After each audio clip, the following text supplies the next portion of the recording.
les oncles, c'était les grands-parents ou les parents eux-mêmes, ils nous ont sacrifiés ou ils ont fait de la magie. Voilà pourquoi la conséquence, voilà pourquoi notre vie ne marchait pas pendant que nous sommes en Christ. Mais qu'est-ce que nous faisons avec le Saint-Esprit que nous avons? À quoi il sert pendant que nous aurons toujours notre pensée tournée vers condamner les autres?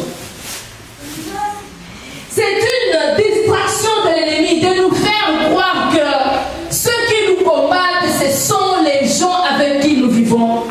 Et l'ennemi, il est très rusé, et il sait très bien que ces gens, tels que vous êtes là, il ne peut pas vous retrouver dans les bars, dans les boîtes de nuit. Tel que vous êtes là, jamais tu vas commettre l'adultère. Tel que tu es là, jamais tu vas voler ou tu vas te battre sur la route. Il sait. Mais qu'est-ce qu'il fait? C'est de te piéger avec la connaissance que tu as. Je parle bien de la prière de combat. Et il y a un verset qui circule aujourd'hui et le Seigneur m'a demandé de partager ça avec vous. C'est pourquoi je suis très contente. J'ai béni le Seigneur parce que pour moi c'est une grande journée encore de plus. Il m'a dit de vous dire, faites attention. Le diable utilise ce verset qui dit, l'homme aura pour ennemi les gens de sa famille. Et tu vas voir les gens dans des veillées, des prières, des retraites, en train de lier leurs oncles, leurs tantes, leurs grands-parents, envoyer le feu. J'envoie le feu vers mon cousin ou vers mon oncle qui m'a sorcelé ou qui a dit des paroles de ceci, de cela. C'est la stratégie du diable. Vous devez sortir de ça au nom de Jésus. Et il m'a dit, vous êtes plus fort que ce que vous croyez. Mais parce qu'on a été aveuglé par cette connaissance erronée de penser que l'ennemi c'est celui-là. Mais il y a un autre ennemi qui est même plus fort que celui qui voit. Parce que l'ennemi le plus dangereux c'est celui que tu ne vois pas. Celui que tu vois, tu sais quand même le gérer, tu peux dire, oh il est en train de venir, je fais ça. Mais celui qui l'envoie pour te faire du mal, tu ne le connais pas, c'est celui-là que tu dois découvrir. Amen. C'est pourquoi le dimanche passé nous avons demandé, prions que le Saint-Esprit nous aide pour pouvoir savoir comment prier. Lorsque tu as le Saint-Esprit, il va t'enseigner, il va te dire ton problème c'est ça. Ton problème ce n'est pas ton oncle, c'est parce que tu parles beaucoup. C'est parce que tu divulgues tes secrets toi-même par exemple. Ton problème c'est parce que tu n'as pas pardonné d'elle. Ton problème c'est peut-être parce que tu ne donnes pas tes offrandes. Tu es chiche, tu ne partages pas. Ton problème c'est peut-être parce que tu t'énerves beaucoup. Ce n'est pas les démons. Les démons, ce qu'ils font, ils sont juste là, ils attendent une porte ouverte. Dès qu'il y a une porte ouverte, ils ont. Et ils font leur travail. Il ne faut pas les blâmer. Hein. La personne à blâmer, c'est toi. Parce que tu es l'homme créé à l'image de Dieu. C'est un homme très dangereux.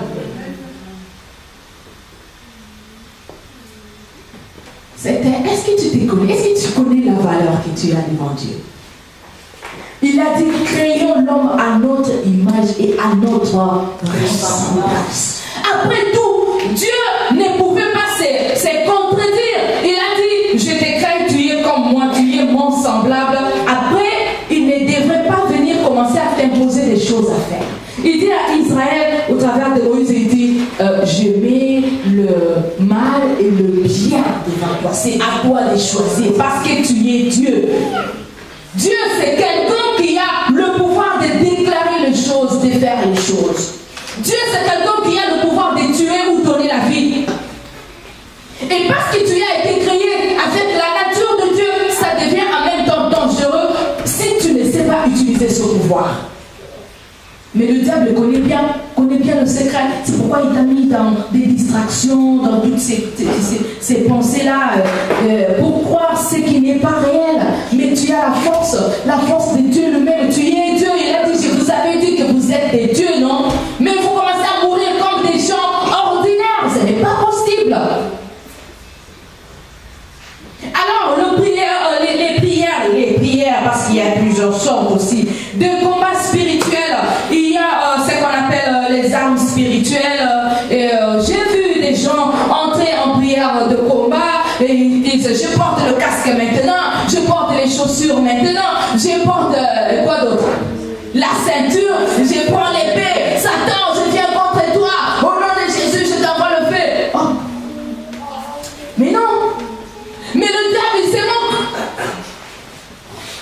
Il se moque parce que ces armes dont parle Éphésiens 6, ce sont les armes qu'un chrétien doit porter tous les jours. Tu portes ça tous les jours. Et après, tu n'as pas besoin de crier pendant que tu fais les prières de combat. Parce que tu as ces armes tous les jours. Pourquoi tu as besoin de passer tout ton temps à crier encore, je porte ces chaussures? Ah, c'est qu'hier, tu n'avais pas ça. Tu les portes seulement aujourd'hui. Ah, je prends la ceinture. Donc, tu ne portais pas tous les jours. Tu le portes aujourd'hui. Mais ce sont des armes qu'il faut porter tous les jours. Pourquoi je suis en train de parler de ça? Nous allons voir tout à l'heure. Oh my God. Que Dieu nous aide. Et les quelques erreurs que nous commettons dans la prière de combat spirituel, nous n'utilisons pas les armes nécessaires au temps nécessaire. Ou soit on se trompe d'arme au lieu de prendre, maintenant j'utilise l'épée qui est la parole de Dieu, moi je vais utiliser autre chose, c'est déjà une erreur. Mais comment je vais savoir à quel moment il faut prendre telle arme, à quel autre moment il faut prendre telle arme? Ou soit on les utilise mal.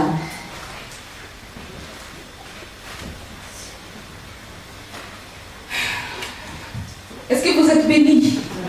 Amen.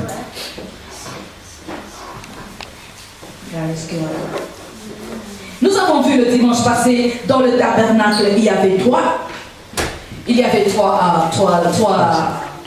compartiments.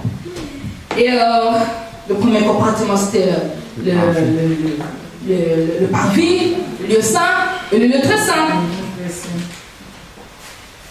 Nous ne recevons pas parce que nous prions mal. Nous prions pour nos intérêts personnels. Nous prions juste pour nos désirs charnels. Et Dieu n'est pas dedans. Et nous ne recevons pas parce que, voilà, Dieu n'est même pas, il n'écoute même pas, son oreille est bouchée lorsque nous prions mal. Il n'entend même pas, il attend seulement que nous mettions notre vie au propre et que les choses se passent automatiquement sans faire beaucoup trop de bruit. Dans le tabernacle, le prêtre était obligé d'être habillé d'une certaine manière avant de faire le service. On ne va pas voir aujourd'hui tous les éléments qu'il avait sur son corps, mais cet habillement, ça constituait aussi une autre forme de armure. Parce que la Bible dit que lorsqu'il n'était pas conforme par rapport à toutes les instructions que le Seigneur lui donnait, qu'est-ce qui s'est passé? Le feu ce prêtre-là qui venait en présence de Dieu. Mais vous voyez très bien qu'ici on ne parle pas de péché. Ce qui tue l'homme de Dieu dans la présence de Dieu, c'est la désobéissance aux normes que Dieu a tracées. Aujourd'hui, nous blâmons Dieu ou nous blâmons le diable pendant que c'est nous-mêmes qui devons mettre notre vie au propre, suivre les normes et les instructions qu'il nous a données. Et quand ça tourne mal, on commence à condamner les autres. On commence à dire, ah mais voilà, si je souffre, je suis venu même en Europe, ça ne marche toujours pas parce que moi j'ai entendu des choses comme ça. Et si je suis venu, c'est parce que tel m'avait maudite. Et je prie, peut-être je vais aller voir un tel homme de Dieu pour qu'il enlève cette malédiction de moi, comme ça ma vie elle sera restaurée. Mais non, ton problème que tu as, c'est de mettre ta vie en ordre. Et les choses vont revenir au propre naturellement, sans effort. Vous vous rappelez du verset que Jésus-Christ dit, si quelqu'un se rappelle qu'une autre personne a une colère ou une dent contre lui, pendant que tu viens déposer ton offrande, qu'est-ce que tu fais? Tu laisses de côté. Tu vas arranger. Va d'abord arranger avec la personne qui a une dent contre toi. Écoutez bien, il ne dit pas si toi tu as la colère contre quelqu'un, mais si tu te rappelles, tu te rappelles bien dans ta tête et tu te rappelles bien que la personne là n'a pas apprécié ce que toi tu as fait. Va d'abord faire la paix avec lui avant de déposer ton offrande. Lorsque Jésus-Christ parle de l'offrande, les gens pensent toujours à cette offrande qu'on nous mettons dans l'église, mais il fait aussi référence du temps de tabernacle, lorsque quelqu'un venait avec son agneau ou quoi pour faire un sacrifice ou une offrande, il devrait d'abord faire la paix avec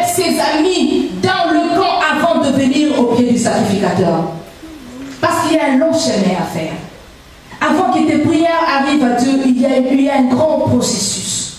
Il y a un très grand processus. N'attaquez pas seulement Dieu avec des paroles méchantes, des paroles de désespoir. Dieu, tu m'abandonnes. Ah Dieu, vraiment, moi je te sers, tu me fais comme ça. Non, nous devons arrêter ça. Je pense que je suis devant une église quand même mature.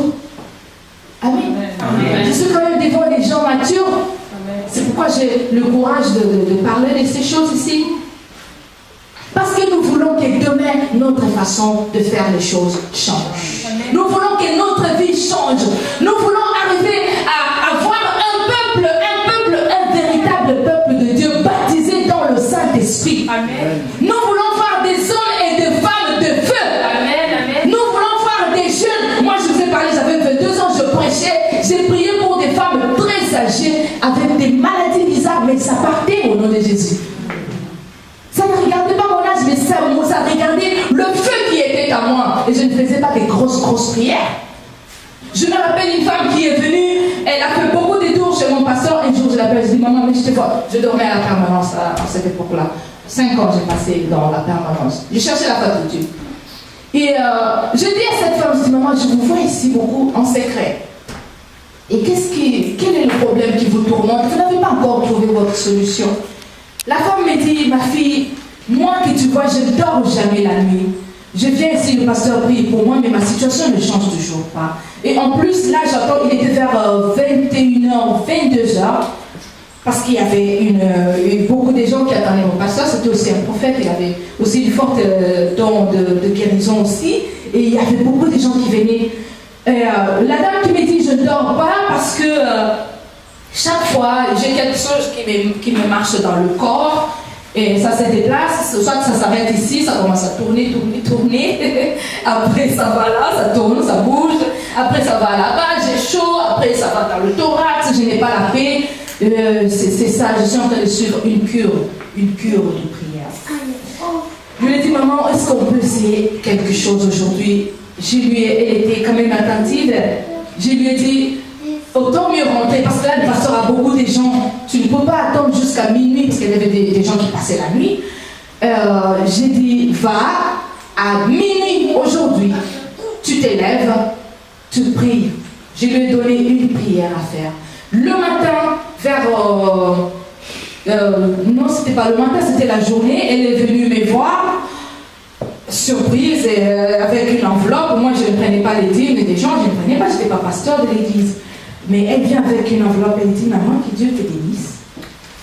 Je lui ai demandé comment elle allait, elle a dit, la chose là est partie. Amen. Oh, est-ce qu'on peut dire amen à ainsi? Est-ce qu'on peut dire un grand amen à un si grand témoignage? Est-ce qu'on peut dire amen à un si grand témoignage? Dieu peut t'utiliser tel que tu es là, même si tu n'as pas un manteau. Le diable va fuir la puissance qui est en toi. Ce ne sont pas seulement des paroles qui sortent de ta bouche. Le diable a peur des gens qui sont revêtus du feu du Saint-Esprit, malgré ton âge. Souvenez-vous de ça toujours. Elle m'a dit ceci, maman, ma fille, ma propre fille. Je l'ai vue très tôt matin. Elle a fait sa prière à minuit. Maintenant, très tôt matin, sa propre fille, une grande fille, ce n'était pas une petite. Elle a commencé à emballer ses valises, elle est partie. Je lui ai demandé, mais c'est quoi tu as, où est-ce que tu vas? Tu vas chez un membre de famille? Il dit, non, je ne veux plus de cette maison. Votre feu me dérange. Votre feu me dérange. La maman a compris, elle n'a pas insisté. Et c'est comme ça qu'elle a couru, elle est venue là où j'étais. Elle m'a donné cette offrande, son action de grâce. Elle a dit que Dieu te bénisse. Je n'ai pas fourni beaucoup d'efforts, mais j'ai compris, ma fille que j'aimais beaucoup, c'était elle qui m'a sorcelé. Ah, je ne vous envoie pas de commencer à soupçonner les gens de votre vie. Sinon, ça va se contredire. Ça va se contredire. Mais je suis en train de t'encourager à allumer le feu de la prière dans ta vie. C'est lui qui te fait du mal, c'est lui qui va fuir, il ne va pas rester à côté de toi. Ce n'est pas à toi de chasser les gens de ta ta maison. Et toi, tu es sorcier qui? Ah, toi, je t'ai vu dans ma vision, tu es sorcier. Et donc, ce n'est pas à toi de le faire, mais c'est le fait que tu vas s'aimer qui va faire fuir ces gens loin de toi. Il y a certaines personnes qui ne vont plus te parler juste parce que tu les déranges, mais tu t'offres totalement. Celui qui sera avec toi, ça ne sera que celui qui confesse la même foi avec toi. Si quelqu'un ne te parle plus parce que, juste pour une raison qui est bizarre, une raison non fondée, toi-même comprends seulement. Tu t'examines, tu vois que tu n'as rien fait, il n'y a rien. Tu t'examines vraiment, il n'y a rien. Comprends seulement. Donc le temps maintenant, c'est pas le temps de faire des longues prières. Jésus-Christ a dit, les païens, ils font ces prières, ils pensent qu'en parlant beaucoup, ils seront exaucés. Mais non. Tu entres dans ta chambre, ferme la porte de ton Père qui entend. Dans le secret, il t'exaucera. Mais Jésus-Christ est passé des nuits et des nuits et des nuits et des nuits en prière. Et il leur a dit, lorsque vous priez, dites notre Père qui es aux cieux, que ton nom soit sanctifié, que ton règne vienne, tout court. Mais il y a une question que je me pose finalement. Je dis, mais lui-même, comment il priait? Comment est-ce qu'il priait? Est-ce qu'il répétait cette prière de notre Père depuis qu'il a commencé toute la nuit jusqu'au matin? Qu'est-ce qu'il disait dans sa prière? Il y a un moment où nous devons arriver à un degré d'autonomie et d'indépendance. C'est-à-dire, je sais que le Seigneur m'a déjà répondu. Je sais que le Seigneur m'a déjà exaucé pour tel point, pour tel point, pour tel point. Maintenant, je passe toute la nuit à louer le Seigneur et à l'adorer. À dire, Seigneur, je te remercie, pas pour ce que tu as fait pour moi spécialement, mais parce que tu es Dieu. Point barre. Et nous avons besoin de cette génération aujourd'hui. Est-ce que tu veux faire partie de notre génération? Si tu es là, fais ça. Ah, merci. God bless you. Les musiciens, je suis en train de vous challenger parce que comme vous êtes là, je suis en train de vous défier.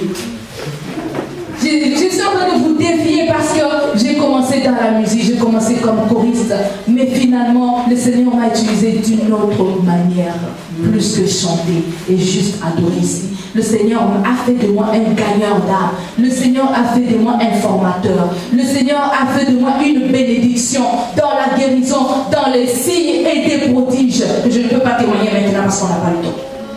Mais on témoignera un autre jour. Comme ça pour vous encourager, pour vous dire que ce n'est pas impossible. Tout est possible. Alléluia. Amen. Je crois qu'on va arrêter dans pas longtemps. La place du Saint-Esprit dans la prière, je vous donne un verset rapidement. Et la place du Saint-Esprit dans la prière, vous pouvez faire un grand A parce que le grand B, ça sera l'intimité. Et on va finir là. Faire confiance totalement au Saint-Esprit, l'associer toujours parce que c'est lui qui connaît la pensée de Dieu et c'est lui qui va nous dire quoi prier, quoi demander, à quel moment et qu'est-ce qui est nécessaire. C'est lui qui va nous dire quelle arme dont tu as besoin dans ce moment. Tu as besoin peut-être de pardonner à quelqu'un, tu as besoin peut-être de faire une offrande, tu as besoin peut-être de faire juste une action de grâce. Ça peut donner solution. Tu as peut-être besoin que l'on t'impose des mains. Peut-être tu as besoin de faire une veillée personnelle à la maison. Peut-être tu as besoin de faire un jeûne de 3, 4, 5 jours, 40 jours, une semaine. Moi, des fois, vous voyez ma taille, ce n'est pas parce que je veux faire le régime. Quand le Saint-Esprit me dit c'est 40 jours, c'est 40 jours. Les gens qui habitent avec moi, ils me disent toi là, tu vas mourir un jour. Mais c'est vrai, je m'en fous complètement parce que si c'est le Seigneur qui me dit, s'il veut me tuer, qu'il me tue. Amen. J'ai fait d'autres jeûnes bizarres, extraordinaires. J'ai eu des ulcères d'estomac, je commence à vomir du sang parce que je ne mangeais plus. J'ai dit, mais il m'a dit de le faire. Je veux le faire. Je ne sais pas pourquoi il me demande de le faire, mais je dois le faire. Parce que je suis quelqu'un qui est décidé d'arriver quelque part avec le Seigneur. Alors tout ce que je vis, tout ce que je fais pour lui. Je ne vis pas pour moi-même. Voilà, 1 Corinthiens chapitre 2, verset 9 à 11.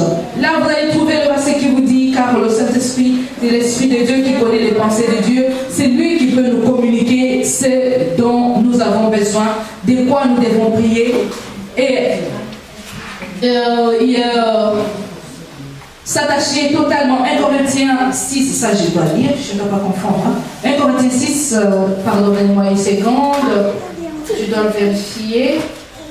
Là. Where is it? 6. Vous êtes bénis? Amen. Praise God. Say so. Where is it? Ou bien le savez-vous? Voilà, ça c'est important. Ça c'est important. Ça, on va le lire après. Mais je vais prendre le 1 Corinthiens 2, 9 à 11.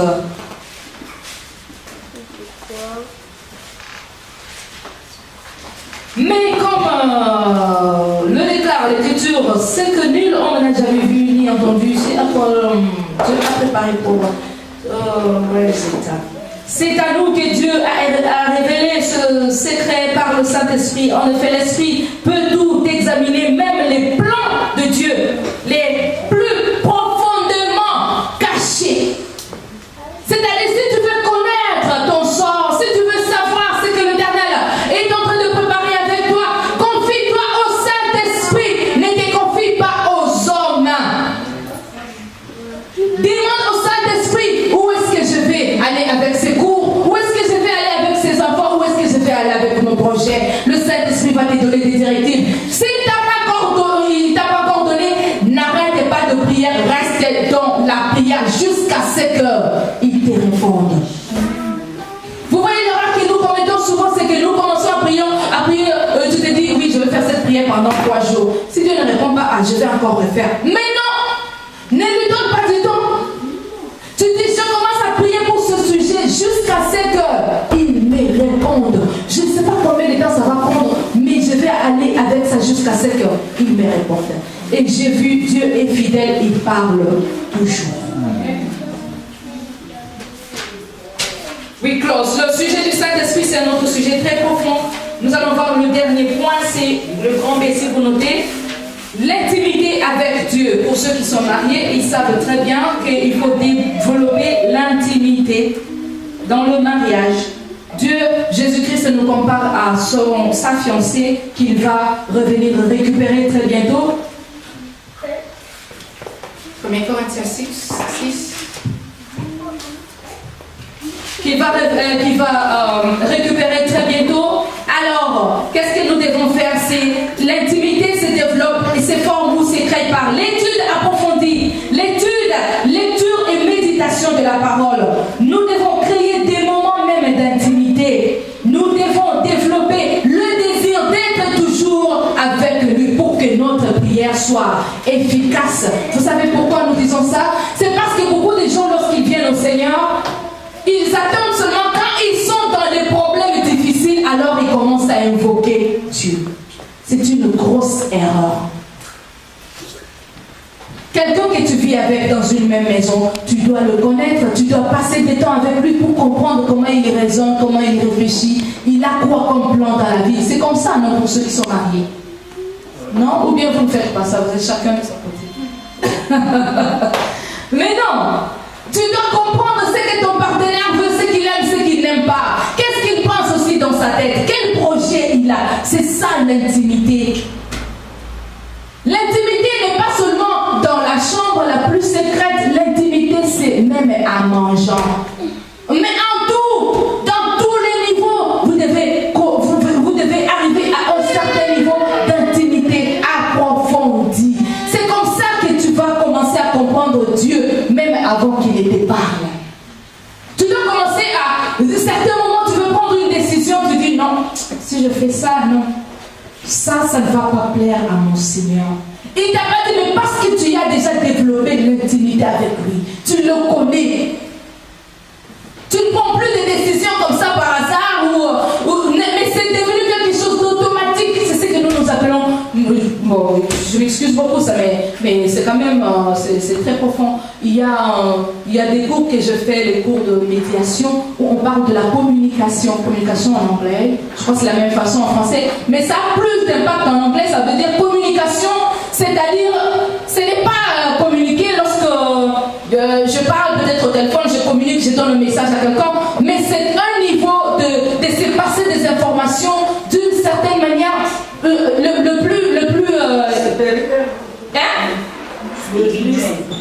c'est spirituel, c'est plus que même spirituel. Les gens tout le monde ils parlent de télépathie, donc tu n'as pas réfléchi à quelque chose, mais c'était ça, exactement. C'est ça, that is communication, comme on dit. La communication avec Dieu, c'est quelque chose qui, avant de même commencer à poser la question à Dieu, tu sais déjà ce que Dieu pense. Appelez ça comme vous le voulez, mais appelez ça de la manière dont vous pouvez comprendre ça. Et mon souci ce soir est que vous puissiez développer ça. Là, quelqu'un qui communique avec Dieu, ce n'est plus quelqu'un qu'on force à venir à l'église. Ce n'est plus quelqu'un qu'on force à donner les offrandes. Ce n'est plus quelqu'un qu'on force à faire des choses, à organiser des prières ou de veiller à la maison. Mais c'est quelqu'un qui fait des choses automatiquement. La vraie prière, c'est dans ta maison. Et l'intimité commence à se préparer dans ta maison, ce n'est pas ici. Parce qu'ici, c'est quelque chose de culte, c'est quelque chose d'ensemble, mais Dieu a besoin de ton cœur individuellement. Comment tu te consacres à lui, ça compte beaucoup et c'est très important. Praise God. Que Dieu vous bénisse. Amen.